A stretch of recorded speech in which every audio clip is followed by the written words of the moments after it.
able to be here. So thanks everyone for being here. I'm Winton Pitkoff. I'm the director of the Mass Food System Collaborative. I'm the one that's been pestering you with emails, encouraging you to join us today. And the collaborative got started.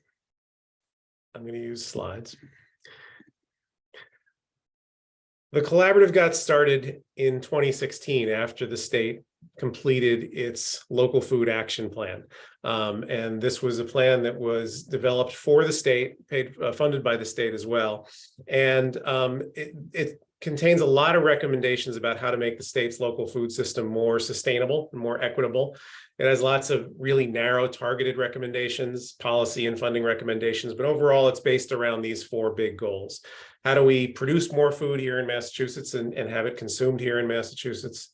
How do we create jobs and economic opportunity throughout the food system? How do we protect natural resources in every part of the food system? And how do we eliminate hunger?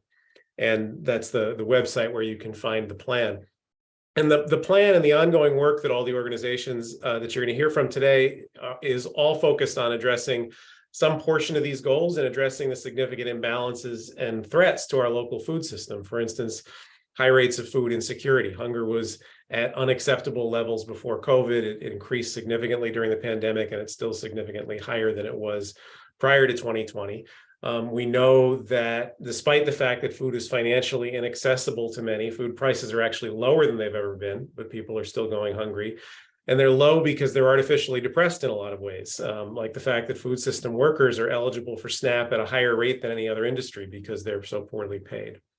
So it's less about providing more food or making food less expensive than it is about providing financial, educational, and other supports for people purchasing food with limited resources. And on the other side of the equation, another impact of low prices of food is that Massachusetts farmers earn just 96 cents for every dollar they spend growing food, second to last in the country. And that's because our farmers have to compete with prices set by the global market, but their costs for inputs, energy, land, other costs are higher than anywhere else. So support is needed on the producer side as well, again, in the form of education, investments, and supportive regulatory changes. So with all that in mind, we wanted to take this opportunity to talk with you as new legislators about current policy opportunities that we're all pursuing. And we hope that you'll support and give you a chance to ask us questions. And we're going to start off with someone who is an advocate, but also a legislator. And that's Representative Kane from the 11th Worcester. Great, thanks, Winton, and great to see everyone here. Thank you for joining us today. Hopefully all of you have received a letter actually from the Food System Caucus co-chairs already to express our hope that you join us, and wanted to just give you a brief overview today of some of the work that we do. So we came together 2 sessions ago, so over 4 years ago now, and really give the credit to Winton. It was part of the plan to have a strong group of advocates inside the legislature, and we came together, 6 of us as co-chairs initially. This session, we're going to have 9 co-chairs, 5 in the House and 3 in the Senate. And quickly after forming and sharing our priorities with members of the legislature around reducing food insecurity, protecting farmland, and economic development related to the local food system and fishers as well, we grew to be the 2nd largest caucus. And that's really because the work that we do impacts every single district in the Commonwealth. And we were fortunate to have formed before the pandemic. We were able to have, and there's a bunch of pictures on here. The one with the, you can see the rigging in the background is down in Westport. We had a food system caucus outing down to the South Coast to learn about aquaculture and fishers, and we ended our day at a vineyard. But when COVID hit, we were very fortunate to have 2 of our co-chairs be members of the Governor's Food Security Task Force, and to really work with a lot of the advocates and partners who are on the call today to figure out how to respond to the pandemic, both to assist in the high levels of food insecurity and respond to that crisis, but also to think about how to strengthen and make more resilient our local food system and to deal with the many issues resulting from the pandemic around supplies, supply chain, and also having to totally retool how they provide food to folks. We also, there's a picture on here, we were just down, 5 of us with Congressman McGovern from the legislature when he helped bring together the second ever White House Conference on Hunger, Health and Nutrition, 50 years after the first one. And a lot of the work that we'll be doing this session will also be around helping meet this goal of ending hunger, tackling diet-related disease, while also strengthening the local food system here in the Commonwealth over the next number of years. We are bicameral, bipartisan. We're very proud of that. We operate by consensus. We have great working relationships, both inside the building, but also with all of the folks that you see here on this Zoom today. I like to say that we are the inside sales, and some of our partners, and the Food System Collaborative is a great one, are sort of the outside sales force. And together, we're all working to advance issues that impact the local food system and reducing food insecurity here in the Commonwealth. We have a website, we have a Twitter feed. A couple years ago on World Food Day, Witten very kindly helped draft for the co-chairs an article for the Globe, and that editorial ran under our names, talking about healthy families and sustainable farms for every season. And we're looking forward to getting back to in-person advocacy, both outside the State House. You can see September of a few years ago, 2019, I believe, during Hunger Action Month, where some of the co-chairs and other members of the legislature were outside talking about the issues impacting hunger. And then also inside the building, you can see several of us there holding shirts for the Healthy Incentives Program and talking about healthy families and sustainable farms. So finally, in addition, you'll see a picture down there of a letter. We also have done a lot of advocacy. We did a lot of federal advocacy during the last administration, focused on trying to preserve a lot of the programs that were in place that were very important. And as I said, in this session, we've been working with our federal partners on really finding ways to expand some of the federal programs and to also maximize dollars here in the Commonwealth. And I think the Healthy Incentives Program, which I'm sure you'll hear more about today, but really speaks to the strength of this advocacy effort. The Healthy Incentives Program helps provide fresh, local, healthy produce, fruits and vegetables to people who are SNAP eligible at no cost. And it also, since April 2017, has provided over $40 million into local agriculture. So it's been a win-win program. I am not going to be on for the rest of it, but you all have a letter from me, and I will put my email in the chat. And that is my timer, because I was not going to have Wynton yell at me that I went over my 5 minutes. So back to you, Wynton. Thank you, Hannah.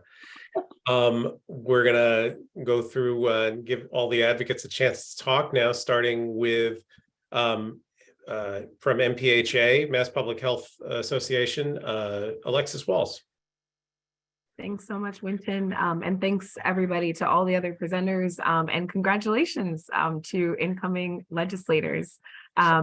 So I am Alexis Walls. I use she, her pronouns, and I work with the Massachusetts Public Health Association, which, for those who are not familiar, we are a statewide nonprofit that does public health policy advocacy. And so we work on a range of issues, but our focus is really thinking about upstream policy that impacts health outcomes. And so that has included work like local public health infrastructure, transportation justice, housing justice, and then also food. And so I'm here to just talk about a couple of programs that we are going to be continuing to support and have some asks around in the new session.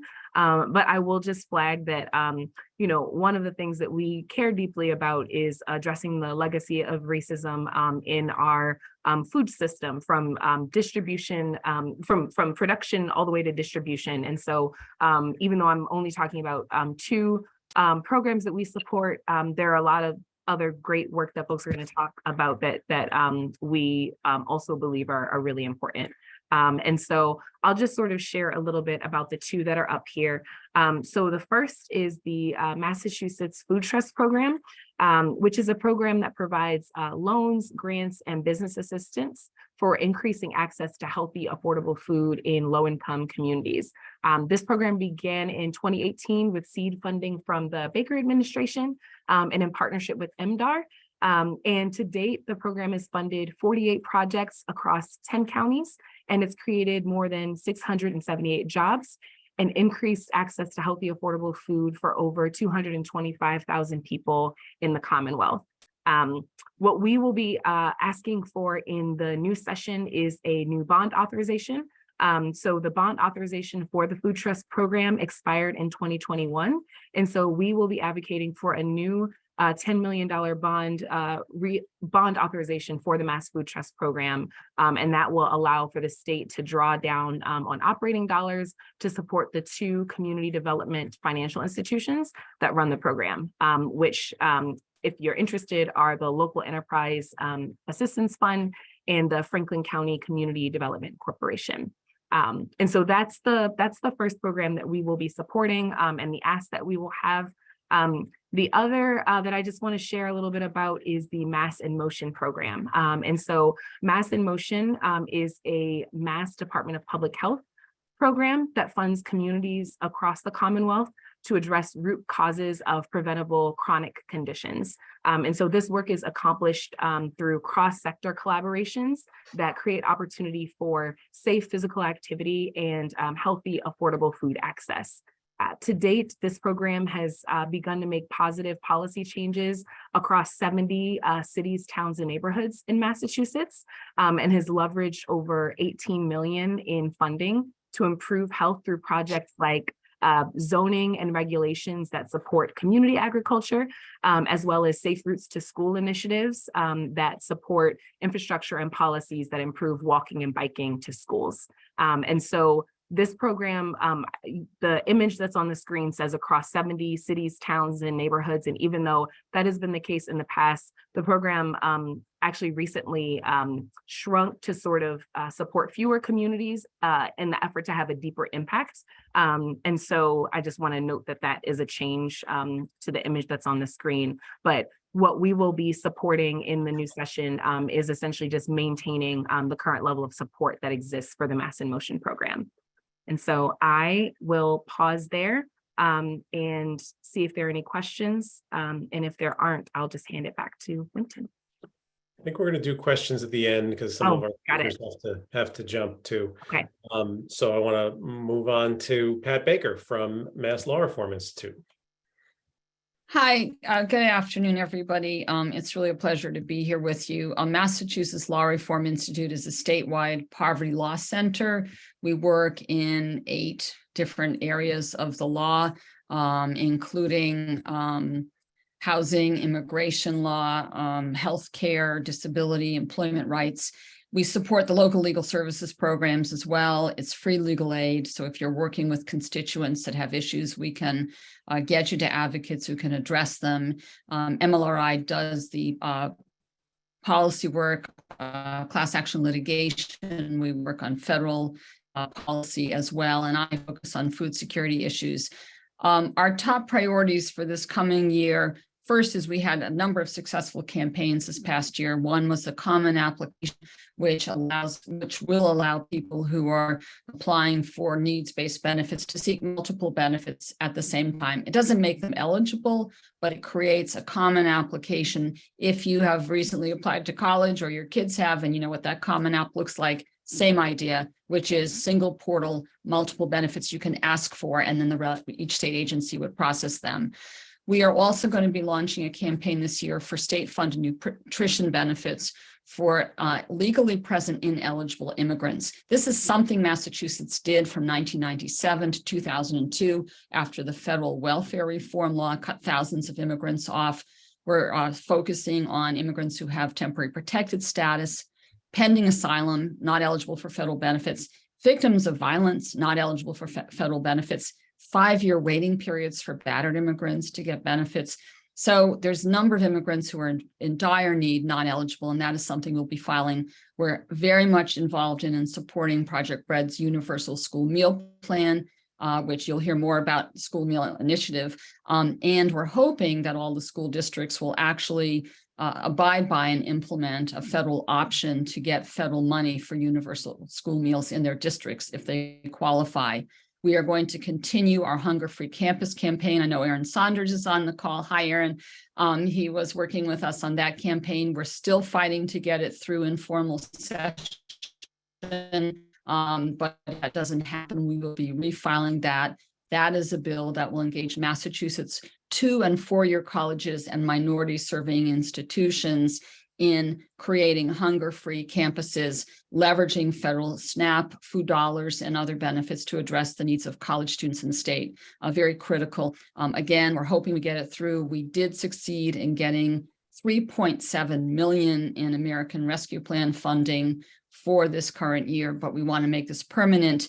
And then my organization, Mass Law Reform, is also working on the Lift Our Kids campaign, which is to increase the cash assistance benefits to families with children to 50% of the federal poverty level. Believe it or not, our cash assistance benefits in Massachusetts are at 35% of the federal poverty level for families with kids. So those are our top priorities. We are, again, a poverty law organization, and so we focus on very basic needs. I will say that for the immigrant community, if they can't get SNAP, they can't get HIP. And so that's something we hear repeatedly, that many immigrants are barred from these programs because they're legally present but cannot access them because they don't get the federal benefit. And I'll stop there. Thanks, Pat. Next up is Simca Horowitz from Mass Farm to School. Hi there. Thanks so much for having me. So Massachusetts Farm to School, we are a statewide organization. We've been around since 2005 and focus on getting more healthy local food into school meals and also supporting food education in schools. So a lot of that work happens through professional development for schools, technical assistance. Advocacy is actually a fairly small part of what we do. But that advocacy we're largely doing through a coalition we coordinate called Massachusetts Food for Massachusetts Kids. And in addition to supporting some of the great legislation you're hearing about today, especially the universal meals efforts, other things related to school food, the priority for Massachusetts Food for Massachusetts Kids this coming session is establishing a permanent farm to school and early education grant program. So much like the HIP program, the concept of this is really if we can get more local food into school meals, it's a real win-win that it's investing more money in our local economy and also just ensuring that everyone from the youngest eaters have access to healthy food. And so the grant program is something that was introduced in the last session. Although it did not pass, we were successful in securing $1 million in ARPA funds to pilot the program. So really excited that just last week, actually, the Department of Elementary and Secondary Education released the RFP for this grant program. So just as a sort of side note for anyone who's got any work you're doing with schools or with early education centers, this is a great opportunity that's out now for them. And we are providing assistance to applicants. So although it's wonderful to have the program piloted, it's not permanent. So we are really focused on legislation to make it permanent in this next session. And similarly with a focus on both the K through 12 sector as well as early education and care facilities. So I will stop there. Thanks, Simca. Next up is Project Bread, Liron Mink. Well, it's really great to go after Simca and Pat because I can just say ditto to a lot of that stuff. But Project Bread is a statewide anti-hunger organization with a vision of a Massachusetts where hunger is permanently solved. So I'm sure a vision that most, if not all of us on this call share.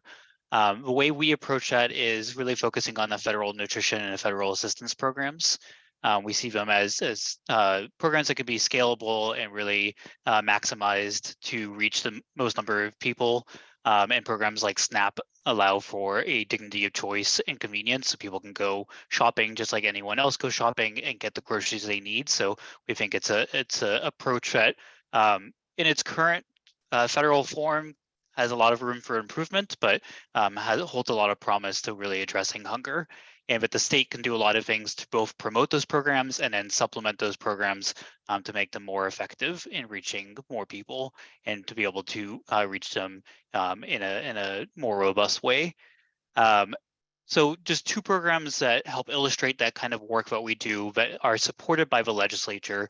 They both get earmarks each year and hopefully will continue to do so from the legislature to do their work. So we have our food source hotline, which allows for anybody in the Commonwealth to call that hotline and find out about food resources in their community. So that could be summer meals, it could be some of the federal nutrition programs, such as like I said, summer meals. It could also be community meal programs. So some of the work that our food bank partners do, we can connect you to the pantries in a community.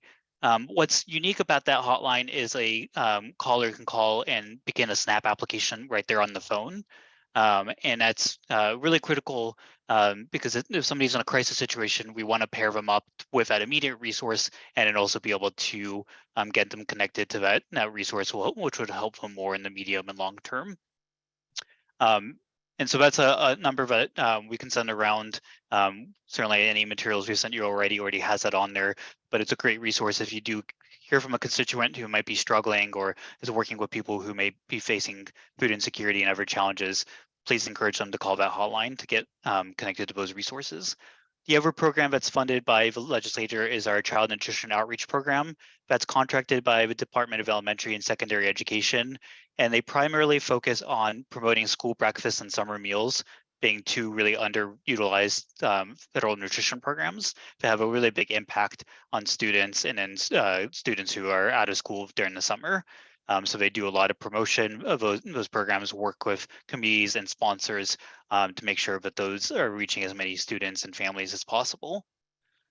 Certainly work on a lot of the other nutrition programs, but in the interest of time, I'll pivot to our policy work. So as I said, ditto to a lot of the things that Pat Baker and Simca said. We support a lot of things around that child nutrition space, as well as SNAP. And really focus on what we could do to increase access and improve quality of those programs. One really clear example of that is that we lead the Feed Kids Coalition, the coalition of about 120 partners, and we're advocating for school meals for all, otherwise known as universal school meals. We are very happy to say that Massachusetts is one of 5 states currently operating under that model this school year. The legislature only passed that as a 1-year extension within the FY23 budget. So we will be advocating for a permanent policy. We are very appreciative of that 1-year extension, but a permanent policy is necessary for schools to really be able to plan and maximize this program and really be able to do the type of planning that's going to also unlock quality improvements and long-term sustainability, be able to provide school meals to everybody. We, at the same time, will also advocate for a 1-year extension because we don't want a gap between the school years as the legislator goes through its normal process and considers legislation. So we'll be in touch about that campaign. Really hope that if you have any questions, you'll reach out and that you'll consider joining as a co-sponsor. All right. Thank you, Liron. Next from the Greater Boston Food Bank, Kate Adams. Hi, everyone. Kate Adams with the Greater Boston Food Bank. Glad to have this opportunity to share our priorities with the new members of the legislature. So the Greater Boston Food Bank is the largest hunger relief organization in New England. We're serving about 70% of the state's food insecure population. We distribute to 600 emergency food providers in 7 counties, all the way from the North Shore down to the Cape and Islands. And we're currently serving over twice as many people as we did before the pandemic. Our agencies are receiving on average 80% of the food that they distribute directly from the Greater Boston Food Bank, most of which is received at no cost. 96% of our food meets pretty rigorous nutritional standards. We have registered dietitians on our staff who rank nutritional value of our foods, and we prioritize produce, protein, and dairy items in our distribution. In terms of our state level policy and advocacy, we have the approach that food is a human right, and our legislative priorities reflect not only the immediate needs of the people facing food insecurity, but also look at the root causes. So a primary advocacy focus for us is MFAP, the Massachusetts Emergency Food Assistance Program. This is state funding that goes to all 4 food banks, specifically for the purchase of food, and GBFB manages all the food purchasing. So in FY22, MFAP purchasing supported 67 local producers. So it's really important for the local economy. And we've heard from a number of farmers who we purchased from that they would have faced a lot of challenges without this MFAP contract. So important for both ends of the food system.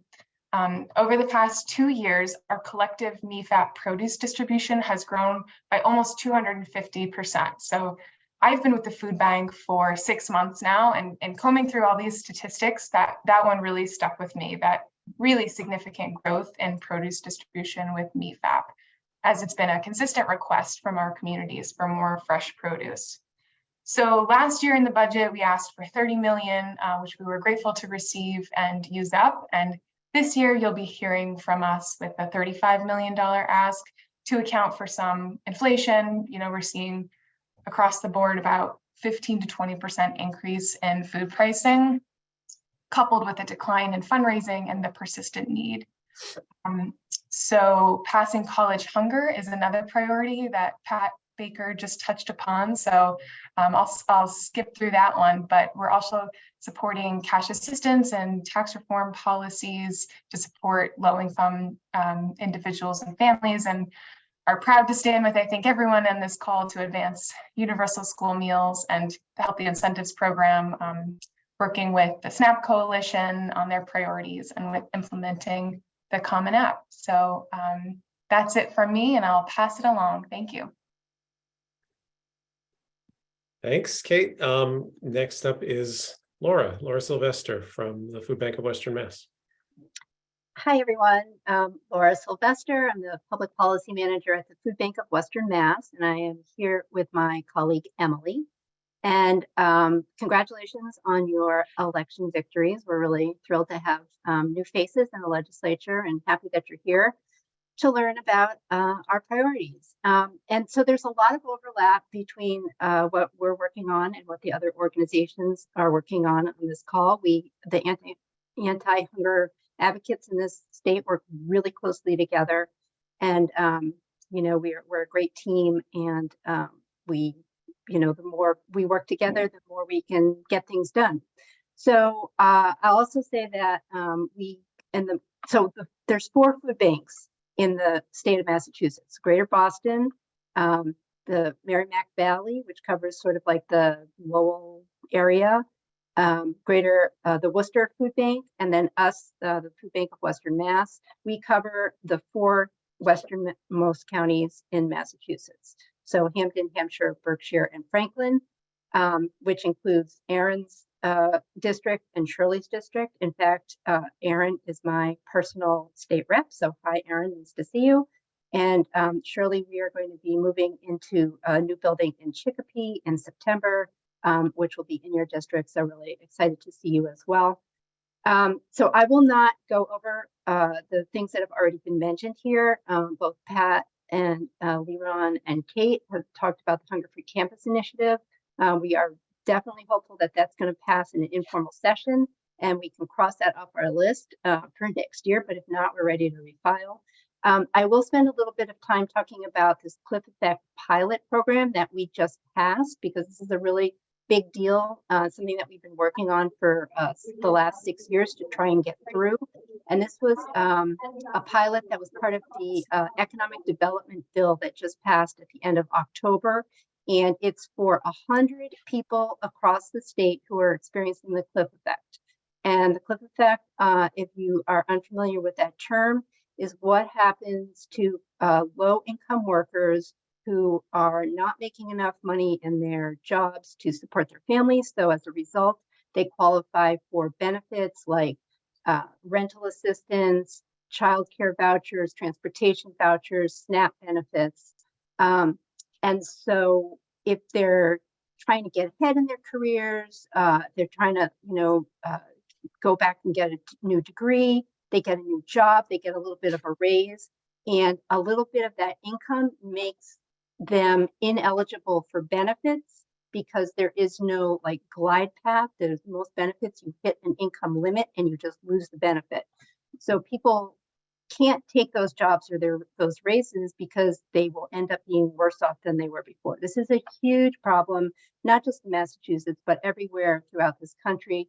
It keeps people trapped in a cycle of poverty.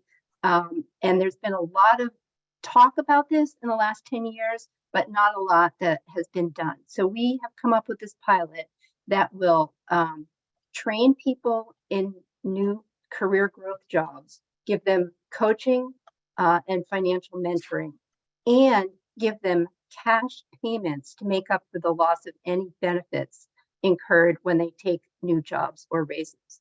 So it's a 3-year program, and we are really excited to prove that helping people over this cliff will allow them to advance in careers and then be self-sufficient.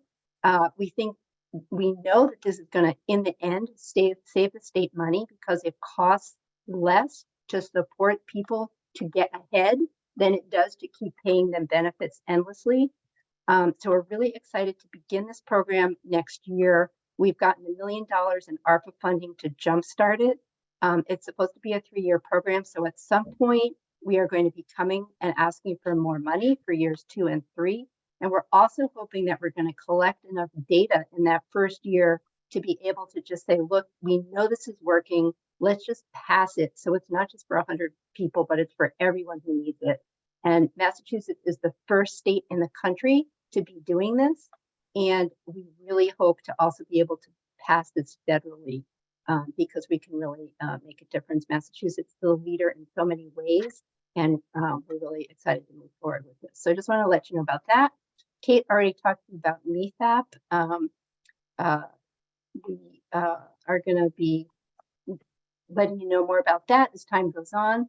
And then the other thing I wanted to just touch really briefly on is transportation issues, because Alexis did not mention this. MPHA, Alexis in particular, runs an RTA Advocates Coalition that we're part of. And Emily and I also co-lead the Western Mass Transportation Advocacy Network.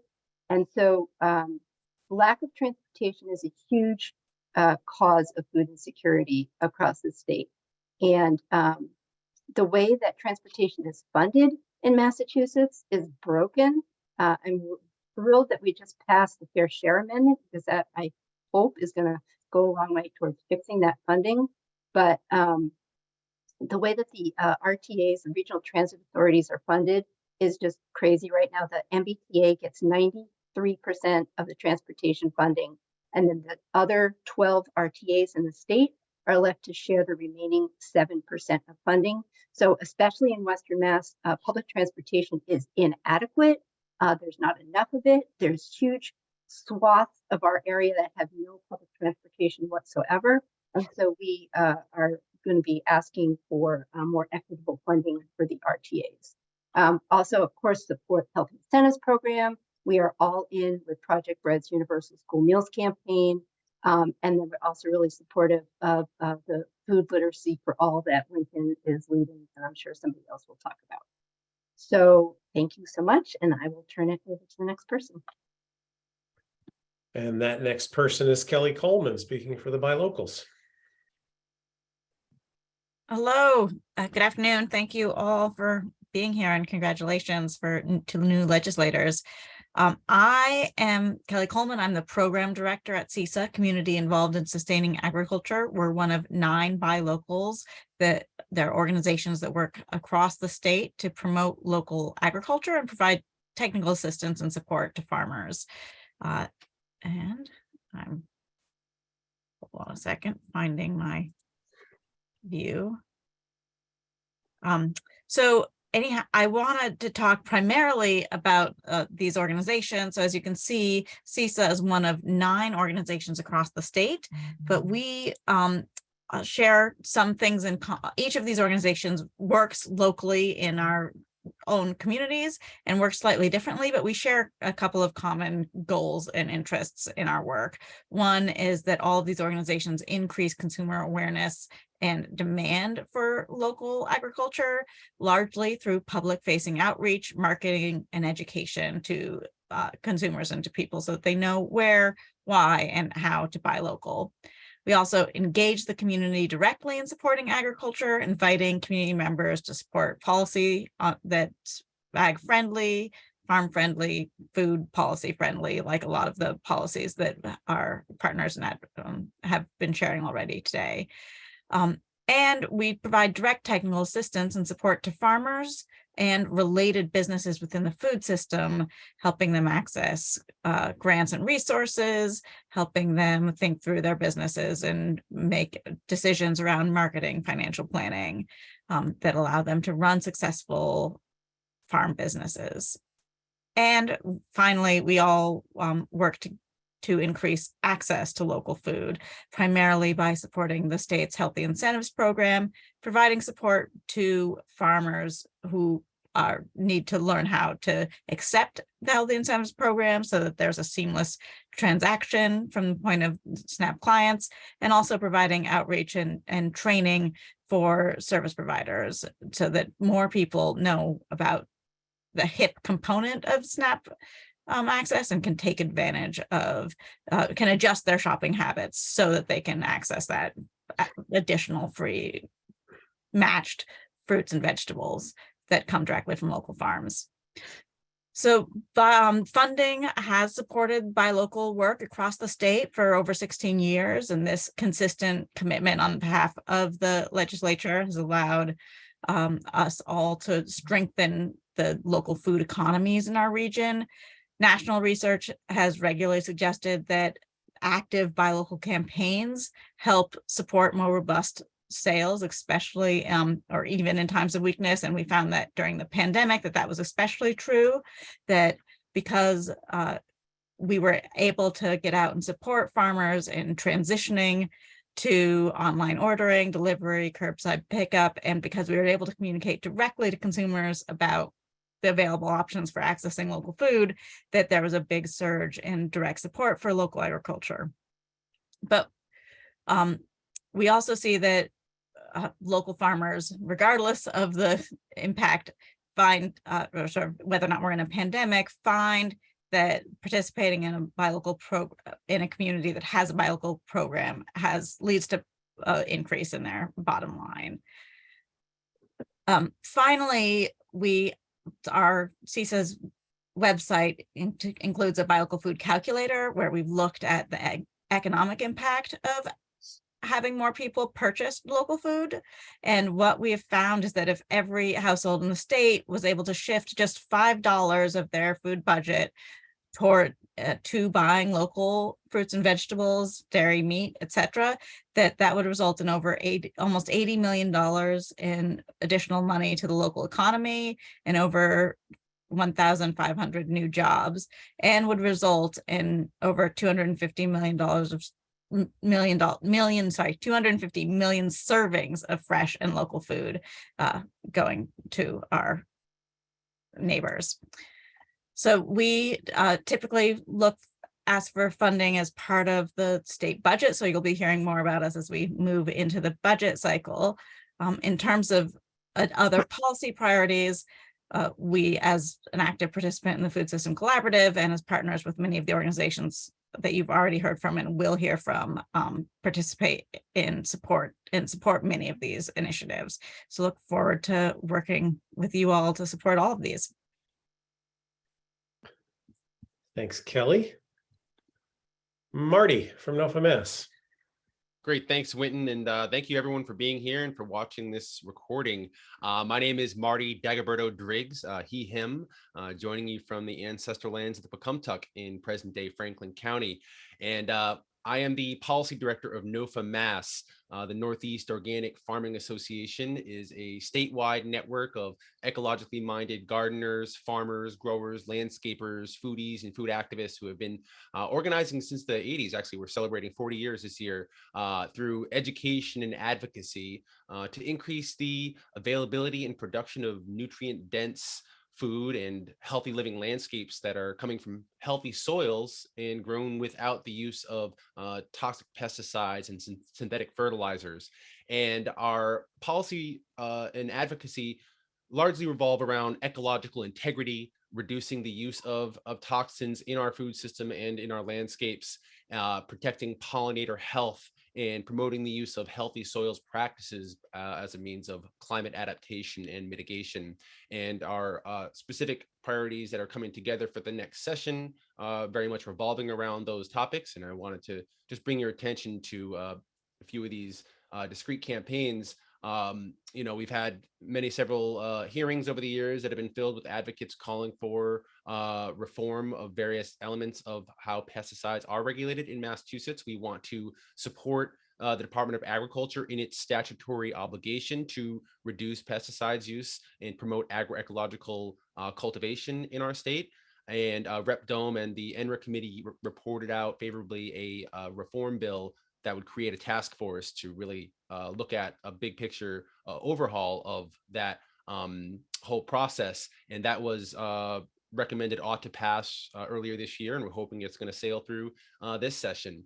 Very much related to reducing toxins in our food system is also, most vulnerable is our pollinators, as well as the youngest among the humans, the children and the school children that are sometimes exposed to pesticides used on the landscapes there. So I did want to draw attention to Rep. Gentile's bill that Rep. Keefe is going to be helping us with as well, to update what can be sprayed on playgrounds and fields associated with schools.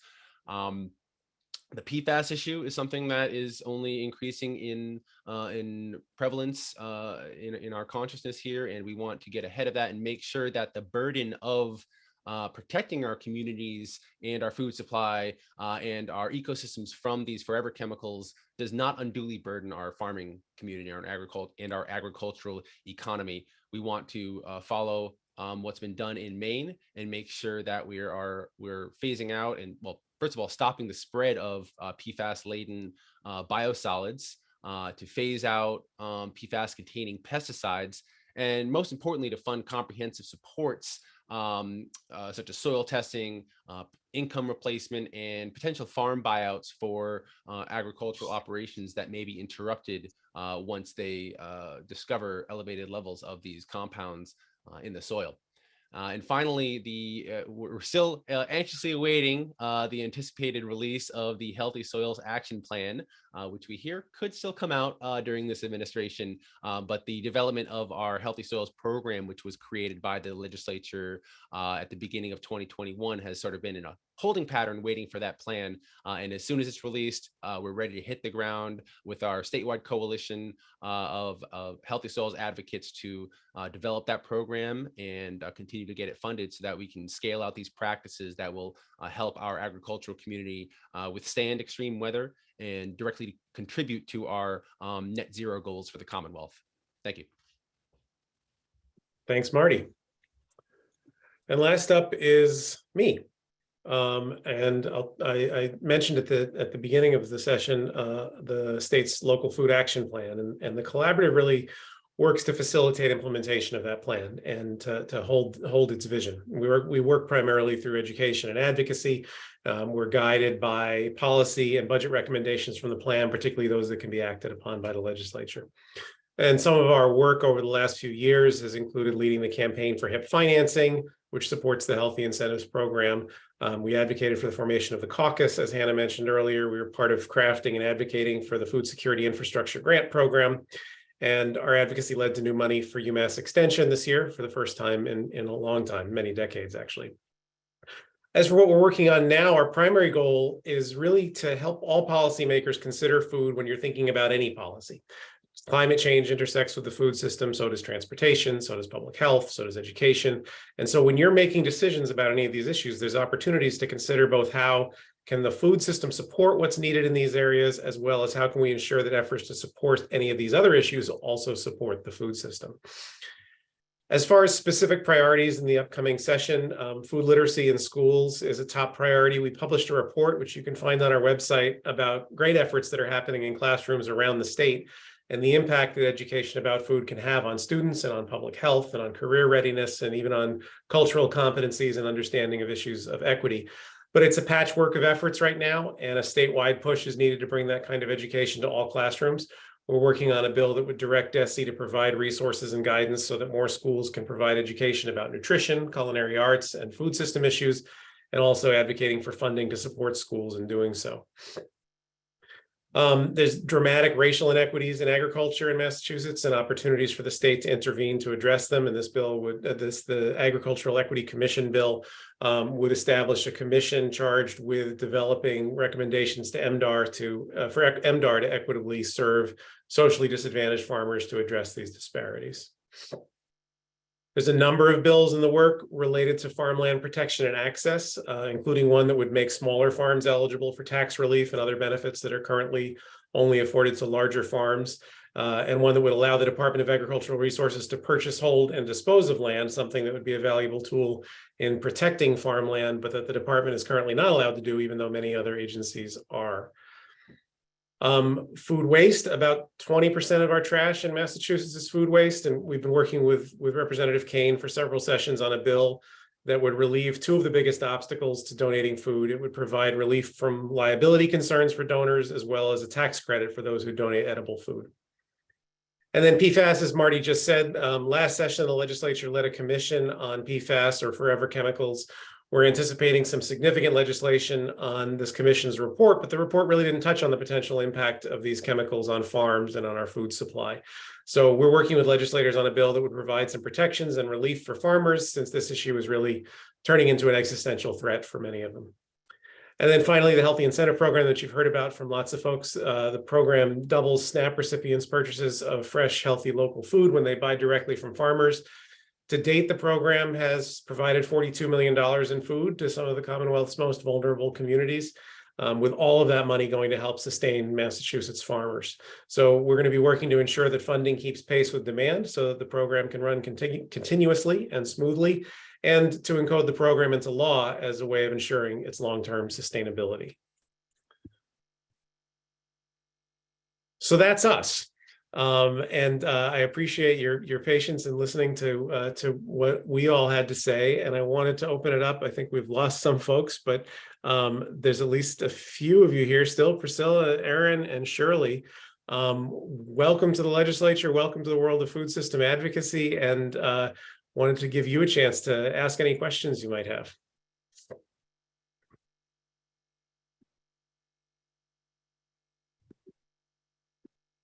Thanks, one, and I really appreciate everyone in the coalition taking the time to give such both a thorough and succinct overview of some big issues going on right now. I'm going to ask this question and actually ask that you don't answer right now, because I think it's in the interest of time, but I'm interested in your various organizations, what you've seen as the early impact of inflationary pressures on food for the groups and the folks that you serve. I think most of you have my contact info. I'll drop it in the chat, but very interested to see how far our dollars are going to have to stretch, whether it's advocacy or direct support. You really want to let us go? You really want to make us have that go unanswered? Aaron, Go.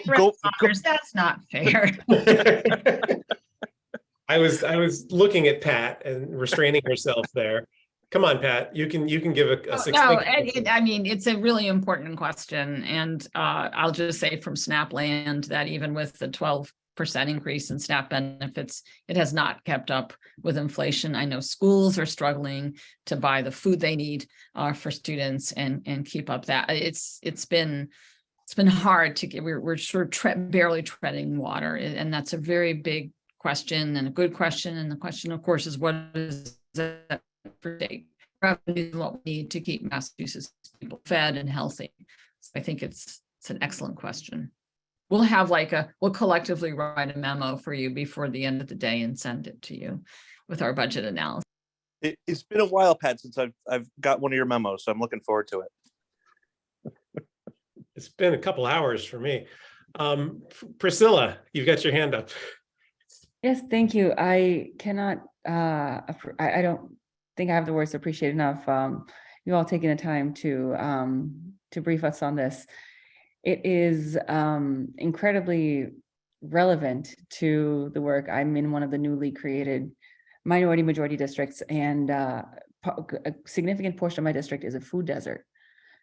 And as we're looking at South Framingham, creative solutions, obviously everything was exacerbated by the pandemic. And right now I'm the chair of the school committee. So we've gotten a chance to, we've seen the benefits of the work of food insecurity in the schools with universal lunch program.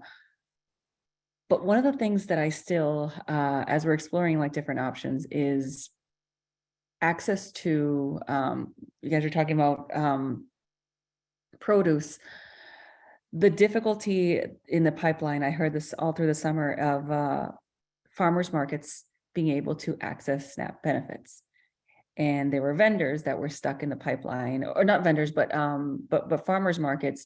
And I think we went the entire season kind of waiting for an answer from the state in order to be able to expand access, which really meant that Framingham had a great farmers market this year. A startling percentage of the population in my district couldn't access, didn't really have the access that you should have to it. So I just wanted to hear your thoughts. Again, also another question that might not need to answer right now, but if it had been in your radars at all. I mean, the issue of citing farmers markets in general, or the issue of who's got of where the control lies in allowing citing? And as far as, you know, the difficulty of farmers markets obtaining the ability to accept SNAP benefits and strictly around SNAP. Yeah. Well, any sort of government, incentive. Right. Pat, you want to take this one? Well, I don't know if I have all the answers, but to get EBT retailer status in general, for SNAP, USDA, EBT, Department of Agriculture's Food and Nutrition Service has an EBT retailer division that grocers, local grocers, large grocers, small farmers markets, CSAs have to go through. And in order to participate in HIP, you have to be an EBT grocer. I don't know if the farmers market issue is controlled by the scope of products that are offered. They shouldn't be. A regular grocer does have to have a certain array of products to qualify as an EBT retailer. And then there's inspections done by USDA to make sure they have all the products with all the, the range of nutrients that they require. There's a different procedure for farmers markets. I think this is something, frankly, I would pull in DTA's liaison to this. Alana Davidson is able to pull in some of the EBT staff at USDA to answer those questions. I think this comes up in HIP a lot too, Winton, right? Where there's farmers markets that can't get HIP approved and they're stuck on the EBT retailer side. I just haven't studied it that closely. Yeah, and HIP licensing is very tightly controlled. They've only, opened it up a couple of times to bring new farmers on board. Kelly, you've got some answers on this? Some. So this past, Priscilla, you're probably in part referencing the fact that this past summer DTA did open up allowed new vendors to apply to become vendors. And that process is taking a lot longer than we certainly hoped in terms of getting those vendors on board. So for the very few of the vendors that were approved this summer are actually in a position to begin to accept SNAP and HIP at this point. There's a large number of them that still need to go through all of the onboarding stages in order to be able to do that. DTA has some deadlines, internal deadlines for those vendors in order to keep them on schedule, but the vendors for the most part need a lot of direct support in order to prioritize this among all of the other pressures that they're facing. And so CISA, as one of the buy locals, has been reaching out to farms and markets in our region and working with our partners across the state to help vendors who have not yet reached out to FNS to get approval at that stage so that they can then go back to the DTA to get the remaining approval. One of the big challenges with moving all of these programs electronically is that farmers and farmers markets in particular have really struggled with accessing the equipment they need to process and to have reliable internet or cell service, and those have been costly. The USDA has had a number of programs over the years that have helped fill the gap, but oftentimes once you access those free programs, you are ineligible, but yet the equipment needs to be replaced within a couple of years. And so that it's similar to the cliff effect in some ways. It's like there's for vendors and farmers markets, you can get in the program, have resources from the feds to support you being able to process transactions, and then your equipment will die or become obsolete because that is how equipment works, and you then no longer have access. So ensuring that there's continues to be funds to support farmers and farmers markets in engaging with the SNAP at the federal level and HIP at the state level is going to be important, especially as the state and the feds push to move more of these food access benefits electronically, such as WIC farmers market coupons and senior farmers market coupons. And so that we see that as an ongoing challenge moving forward. I'll just add that some members of Congress have been helpful running interference with USDA to expedite approval. And I also know in some parts of the state, a number of healthcare foundations have been willing to fund the costs of the point of sale equipment as well, because they obviously see the nexus between accessing healthy fruits and vegetables and healthcare outcomes. So it's not perfect, but that is something that we've seen as well.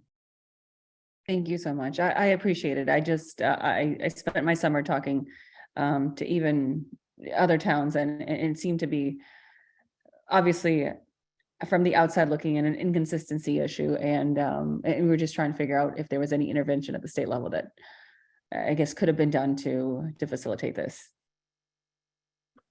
And Priscilla, you said you had another question too? Oh, no, that was it. Oh, okay. Thank you so much. Well, thank you for being here. Shirley, I don't know, I know you're on by phone if you have any questions. Hi, I do not have a question.